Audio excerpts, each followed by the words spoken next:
welcome to my channel Lenovate. In this video, we will going to discuss about the biochemistry of acetylcholine.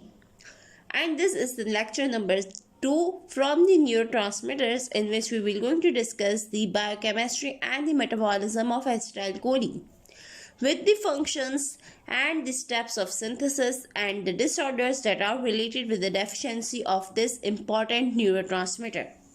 So guys, starting from the introduction of acetylcholine, this acetylcholine is an excitatory neurotransmitter and it is the first neurotransmitter to identify.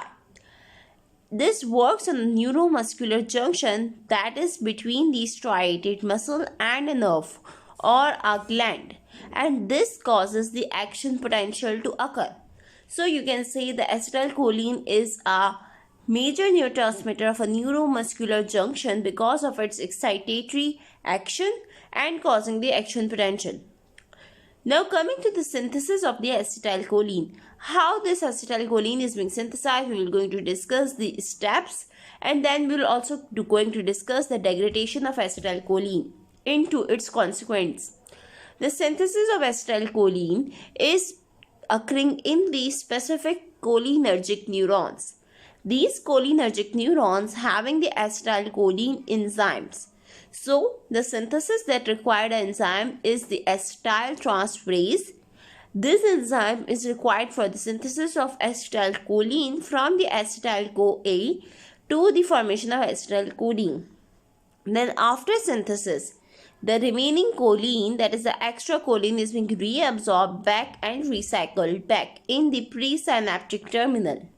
So the synthesis occur in the presynaptic terminal and the action occur on the postsynaptic terminal.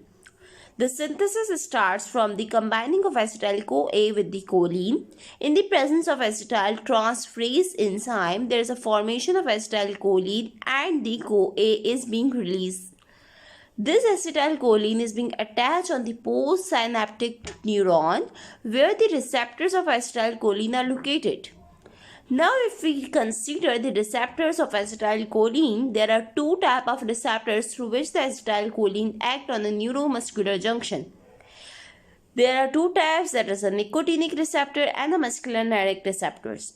The nicotinic receptor and the muscarinic receptors are the different type of receptors that being able to act on the acetylcholine and that will going to transmit the action potential in the postsynaptic terminal. In this way, the action potential is being transmitted from the neuromuscular junction to the postsynaptic terminal. Now, how this acetylcholine is being degraded? The acetylcholine is being degraded by the enzyme acetylcholinesterase into the choline and acetate, and this choline is being reused to form the acetylcholine again. So in this way, the pathway occur, that is the synthesis and then the degradation of acetylcholine. Now coming to the functions and the disorders that are because of the presence of acetylcholine, and what are the disorders that occur because of the deficiency. Now this acetylcholine, as we have just discussed, it is an important neurotransmitter that acting on neuromuscular junction, so it will going to stimulate the skeletal muscle. So mostly the activity, the excitatory activity of skeletal muscle depending on the acetylcholine action. The second important function of acetylcholine is that it works in learning, memory and dreaming. So the learning and memory are majorly associated with the action of acetylcholine in the brain tissues. So what happens if the deficiency of this acetylcholine take place? There will be effect on learning and memory, and this disease is called as the Alzheimer's disease. That is a neurodegenerative disease. Early aging of the brain take place because of deficiency of acetylcholine, and in the Alzheimer's disease there is a formation of some abnormal tau proteins and neurofibrillary tangles. So this is a disease related with the decreased release of acetylcholine.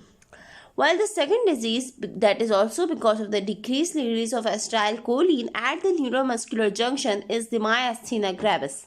This myasthenia gravis is because of the deficiency of acetylcholine at the neuromuscular junction, so no action potential will pass to the skeletal muscle.